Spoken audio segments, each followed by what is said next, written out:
This is the Fantasy Football 411 podcast. The best place to get the latest 411 on your fantasy football team. Here are your hosts, Alex and Amanda. Welcome back, my dudes and dudettes.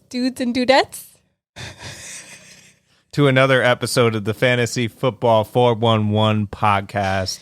We are your hosts. I'm Alex. Hello, Amanda. And this is the best place to get the latest 411 for your fantasy football team, believe it or not, based on this intro. But in this episode, we're going to give you a recap on Week 11. We're also going to give you our takes on the best waivers for Week 12, and we're going to get into the Week 12 matchups. Now, I did okay in one league this past week.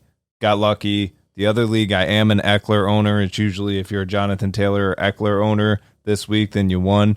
But the other league, I ended up losing in that I have him in. But got lucky and had McCaffrey and Zeke, in this Sleepless Sundays league that I did all right in. How about you? Yeah, won in one league and gonna lose in another. So same thing. Yep, same thing. It was another weird week, Mm-hmm. You're going to hear that, in the news that we have coming up. Some of the things that are even going to happen in Week 12 are a little different, but stay calm. We're approaching the playoffs. Don't overthink certain positions. You're not really going to drop certain players that aren't performing if you drafted them in the first round. I mean, it just hasn't happened yet. Look at Allen Robinson. He is borderline droppable at this point. And, he hasn't really played, he didn't play this past week, but he is a player that people are contemplating dropping. I would hold on to players like that. This is the normal time of the year where they kick in if they haven't already in the early on season. But either way, for any of that, let's get into the latest 411.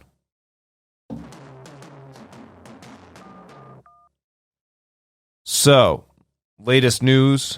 Due to concussion protocol and the NFL's COVID policy, it is not looking great to see CeeDee Lamb and Amari Cooper on Thursday's game. For the Cowboys on Thanksgiving. Doesn't look like they're going to be playing. So you're looking at, we'll get into some of the players you can pick up, but this is one of the weird things I was mentioning about Week 12 and just some of the things that happened. Like Week 11, if you had a CeeDee Lamb, you were hoping on, DFS, if you were banking on him, who would have thought he would have gotten a, concussion and gotten taken out? So it's just weird things like this happen. Cowboys ended up losing a lot. That wasn't a crazy game. When we get to the over-unders, she beat me 6-1 this past week in over-under, so she's wearing the invisible crown. Nobody saw that coming. I didn't see it coming. Just sign me up to I was just hoping. gamble. I was just waiting for you to say, "Oh, I saw it coming," but there's no way you did. It was just a crazy week. But that being said, there were some contract extensions in there too. I didn't really list them, but Cortland Sutton signed a 4-year, $60 million deal. Dallas Goedert is now officially the tight end for the Philadelphia Eagles moving forward. He got an extension as well. So keep in mind there are other extensions going on. I just don't think it impacts fantasy value this year. I think that's more so next year. So getting into some fun stats. Running back Jonathan Taylor went 32 for 185 and rushed four touchdowns. And received 1 touchdown. Monster game. I bet on him 2 years ago, was it, that he was starting to come in? And I was like, oh, he's going to be a good running back. I kept hearing about it. I didn't really watch a lot of college tape, so I can't really give myself credit on this one. But it's almost like those early on when you get there, and I feel like I do it every few years. I get these young running backs, young wide receivers, and it's like, why can't we be in a dynasty league in this league so I could just hold on to these players? If you have Jonathan Taylor, you're lucky. You saw why this past week. Another player on the board here is wide receiver Justin Jefferson. Went 8 for 169 and 2 touchdowns. Another monster game. Wide receiver Elijah Moore, he went 8 for 141 with 1 touchdown. And quarterback Aaron Rodgers, 23 for 33 for 385 yards and 4 touchdowns. Moving on to our injuries, we have wide receiver A.J. Brown left the game with a chest injury. It was weird. He went into the game with like a hand injury. His hand was hurt, and then he came back into the game and then had to go back out with a chest injury. Well, and they said it was like a shoulder or something, but it ended up being a chest. So yeah, it's weird. I mean, that's something to monitor. Wide receiver CeeDee Lamb, like we said, left with a concussion. He's likely to not play in the Thanksgiving game on Thursday because of the concussion protocol. Fingers crossed, maybe he'll clear it somehow. I don't know. I don't really know the specifics, but that's just what I've heard. Yeah, they said to clear concussion protocol within 4 days is probably unlikely. So, QB Justin Fields left the game with a bruised rib. One? Just one rib bruise. Okay. Which rib was it? His bottom right. So, yeah, this one seemed to favor Andy Dalton. You know, Andy Dalton looked a lot better out there controlling that team than Justin Fields did. So I'm curious to see how this one affects the team moving forward, whether they just kind of sit him when he is eligible to come back or, you know, how they play it, especially with Nagy. You know, Nagy's getting a lot of crap. Like, didn't you say they were chanting "Fire Nagy"? Oh, yeah, they were. Yeah, so you never, I mean, it's kind of a disaster right now there in Chicago, but hopefully Justin Fields recovers from that soon. Wide receiver Tyreek Hill was limping at the end of the game. I searched. I couldn't find anything on this injury. It's probably nothing substantial if we haven't heard anything about it, but just worth noting if you are a Tyreek owner. Running back Michael Carter left the game with an ankle injury, and he's expected to miss 2 to 3 weeks. I like how I got all the Jets news just today noticed while that. I'm wearing my hat. Oh, yeah, how ironic. I didn't even notice that. Wide receiver Jamal Agnew for the Jacksonville Jaguars ended up leaving with a hip injury. He's now out for the remainder of the season. Again, it is the Jaguars. I don't know how this affects anybody substantially more than the other. You still have Marvin Jones there. You still have Laviska Shenault. There's still, I think the value is still the same. I don't think it changes that much. And running back Jordan Howard left with a knee injury, expected to miss week 12. Not that it matters too much at this point. I was hesitant on even putting that in there just because Miles Sanders is back. But worth noting, another one that's not in there that I'll mention, Rashad Penny was supposed to be, you know, I think he was going to be the lead backer right behind Alex Collins this week for Seattle. He had this bomb play in the beginning of the game, ended up in that play injuring his hamstring and going out. And because I was wondering why I saw DJ Dallas get a touchdown later on. That's probably why. But this is worth noting. I mean, DJ Dallas is on my radar just because he is a good running back. I've heard he is the best that they have there. And now that Chris Carson is out with season-ending neck surgery, well, he has surgery on his neck that's season-ending, and he might not even play in the beginning of next year. I'm curious to see how they utilize this young running back core they have, like DJ Dallas or like Homer, you know, Travis Homer. So that's worth noting. We're not going to mention any of them on today's hot and cold segment, but I just wanted to throw that out there before we got there.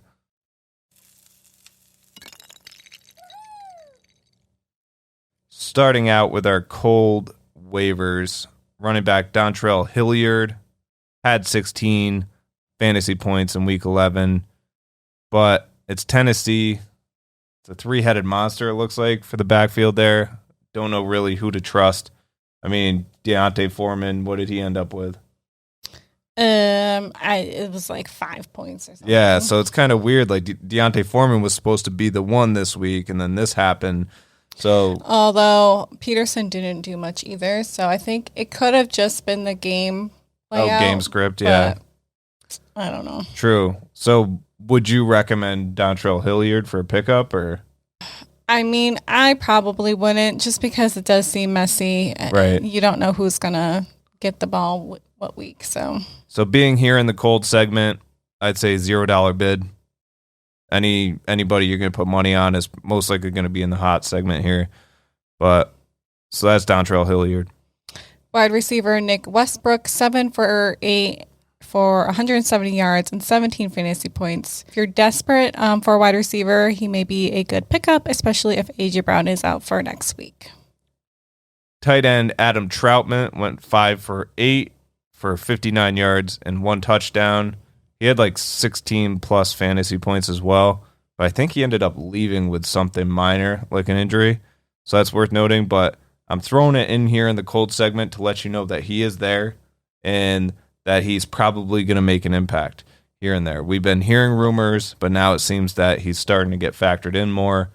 I'm buying it. I just don't need a tight end, so I'm not going heavy for him. But if you want to take a chance, throw like $2 down to get him. I know I'm kind of contradicting myself saying he's cold, but throw money down. You can on the cold players, just don't throw too much. And we have wide receiver Cedric Wilson as a 1-week rental. Especially if CeeDee Lamb doesn't play, which doesn't look likely. Because now you're looking, Cedric Wilson has a good chemistry with Dak already. He's getting those quick dishes. I mean, Michael Gallup is going to get some work too, obviously. Yeah, obviously if Michael Gallup is not rostered, pick him up over Cedric Wilson. Yeah. But I think Gallup is probably rostered in a lot of leagues. So Wilson is probably a good pickup. The only thing I was worried about in that situation, which I didn't really look too much into it either, because I don't know if there is anything out there, but like which one's going to factor in more to replace so-and-so? You know what I mean? Like, you know how like Michael Gallup kind of already has his role? Like maybe Cedric Wilson is going to come in to play for CeeDee Lamb or play for Amari Cooper, run those same routes. Like Michael Gallup might already be doing something that Michael Gallup was already doing. Like that's why I was thinking that. I mean, maybe they're going to make Michael Gallup switch up, put him on the other side of the field or something. You never know. But that's one thing worth noting. And if you are interested in either one of these guys, look into that. Who's hot? Now, this one, we threw in another segment. I don't want you to think that we're repetitive with these players, but this one is worth repeating because we have said it on the past episode. I think it was the last episode, was wide receiver Elijah Moore on the Jets. He's a must-have at this point. I mean, his point totals for the past few weeks, I believe, were like 29, 23. Like, I think his lowest was like 10. So it's like he's a good, serviceable wide receiver moving forward. This coming up week, he is facing the Eagles. Or no, Texans this week, Oh. then the Eagles. So the Eagles are a tough matchup, but every matchup after that is easy. I'm going heavy for Elijah Moore this week. I need him. We're actually orchestrating a trade as we speak. It's going to be Rashad Bateman for Tony Pollard, just so I can have my Zeke handcuff in case anything happens. Had a little scare in the game. Don't want to deal with that again. So Rashad Bateman, as much as it pains me to get rid of him, I'm sending him to her for Tony Pollard. That being said, I need somebody to fill in my backup wide receiver role. Elijah Moore is a perfect fit. I'm not even going to say throw down what and you should pick him up because you should already have him. But if he is there, absolutely, I'm going to go like at least 30% at him. Running back Ty Johnson if Carter misses time. Otherwise, he's a cold pickup. So obviously now we know that Carter will be missing 2 to 3 weeks. So I have Ty Johnson, and I will probably be playing him this week in hopes that Coleman stays the F off. Right, yeah. I mean, for PPR, like we were talking about earlier, I think Ty Johnson is the PPR back there. Tevin Coleman's just going to run. He's not going to catch too many passes, I don't think. But Ty Johnson, yeah, I think that's a good play. Quarterback Cam Newton is playing, as we said last episode. He showed up, 30 fantasy points, 21 for 27 for 189 yards, 2 passing touchdowns, and 1 rushing touchdown. I think here on out you could play him as a quarterback. And, I mean, Ty Johnson, I'd be throwing down maybe $5 to $10 to get him. Cam Newton, relatively the same. Wouldn't dump the bank on these guys. I mean, Ty Johnson's temporary until, Michael Carter comes back. And I'll just throw, I know we mentioned Agnew's injury, but I do think Laviska Chanel is a pretty good pickup. Oh, okay. Because he would be the 2 now, Marvin Jones, and then True. Laviska would be the 2. So hopefully that will kind of... How much would you put down on him? I don't know. Couple bucks? Yeah, I mean, maybe 15%. Moving on to the Week 12 matchups. Week 12 bye weeks. We have Arizona Cardinals and the Kansas City Chiefs. And the first game on Thursday is Chicago Bears at the Detroit Lions. The over-under is 41, and we are both going under. So I do want to make a note. So this week, you put these in here, and normally you put them in here, and you put your picks for over and under, and you did not.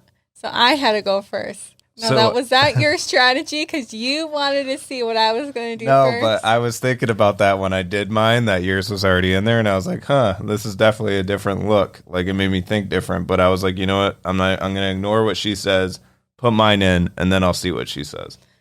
I don't know. I think last week, because I got 6 over you, you're like, I'm just going to repeat. Oh, I should have if I didn't do that. Yeah. Absolutely. I mean, although evidently I didn't do that because the first one we did the same, both unders on that. I just don't think it's going to be exciting. Chicago Bears, Detroit Lions, I think we're playing against their secondary QB again. I don't think it's going to be a high score at all. Then we have the Raiders against the Cowboys with a 50 and a half over and under. I went over and you went under. Yeah, I'm taking the under on this just because there's a few of these this week. I'm going to let you know ahead of time. There's a few of these trap games that I called last week, like the Kansas City-Dallas game, that I was like, oh, this is a trap game. Well, let's go over on it. It was stupid. I should have went under. It would have been 5-2 in that case if I did that. I'm going to do that more this week. The obvious ones that seem like trap games, I'm taking. You also have to consider Las Vegas Raiders are playing Dallas Cowboys on Thanksgiving. Cowboys don't have 2 of their starting wide receivers.